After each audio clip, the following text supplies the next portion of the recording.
Hey everyone, I came across this earlier in the week in one of the investigations I did. It sparked a bit of discussion, so wanted to look into it in a little bit more detail and see how some other sites in the landscape are also affected by this.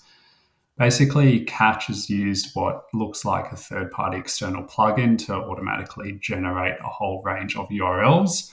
This particular subsection of their site, the slash deals folder, we can see it's grown from nothing to just on 1 million monthly visitors, which is pretty large.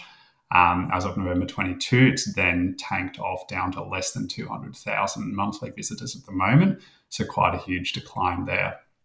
Some other Australian retailers as well, again, looking at similar templates and ways that they may have also done this. Maya/Buy, same sort of principle, specific landing pages based on keywords and things that people are searching for. Zero up to almost 2.5 million, which is huge. What we can see, interestingly enough, is that pretty much bang on the August core update that has tanked down. And again, what was 2.2 million down to 1.2, down to under 1 million today at the moment. Mitre 10 as well, another big Australian retailer, starting from zero/buy, same sort of principle, same sort of templated pages, all the way up 270,000 odd visitors. Again, very similar around August, September, those sort of two core updates late in 2023, start to see that decline, and that's pretty much halved, 270 down to 150 there. Booktopia, big Australia online book retailer, obviously numbers a little bit less than Maya and things like that, got up to about 25, 30,000 or so visitors. Again, August core update time immediately starts declining, and we've seen that pretty much halve there as well.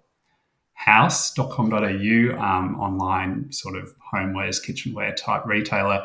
This is an interesting one because, again, we can see same sort of process, same sort of pages that they have created and structured from zero up to 70, 60,000 or so. What we can also see that they've done is completely nuked that and gotten rid of that/buy, that subfolder section, so indicating that they've stopped using this third-party plugin.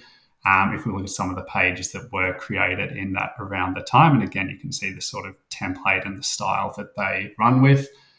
They've been redirected into the proper landing pages through the main hierarchy of the site that you would expect to sort of navigate through and find these things.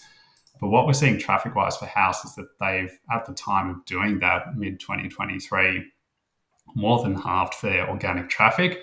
And it's been a very slow grind up since then. Admittedly, they've almost doubled, 60, 70,000 up to 100,000 or so in the space of a year, which is no mean feat. Pretty solid results there. But again, it highlights some of the challenges of using third-party plugins or software to deliver capabilities in your CMS that you aren't or can't build yourself. You're then relying on this code if you're relying on it for traffic. And if we saw, with Maya, for example, 2.5 million visitors or so, it's very hard to say no to that or turn that off. But long term, again, what we might see with something like this, given that all of these sites have been dropped off from a traffic to these types of pages perspective around those Google core updates, one of the principles to think about is that a lot of things in SEO work until they don't. Google changes the way they see things. They change factors in their algorithm.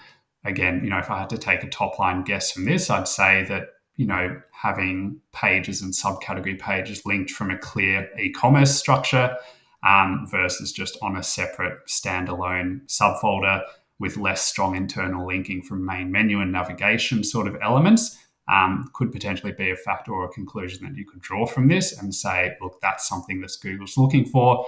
They see these as signs of sort of bulk generated pages, not as well integrated into the main menu navigation or paths that users would expect to take and that Google is expecting to take as they click through and look to find products there. So yeah, some things work until they don't. It's always best to build and do things the best way you can from the outset, so that you don't have potentially painful situations like this when a Google update does come around. Let me know your thoughts below.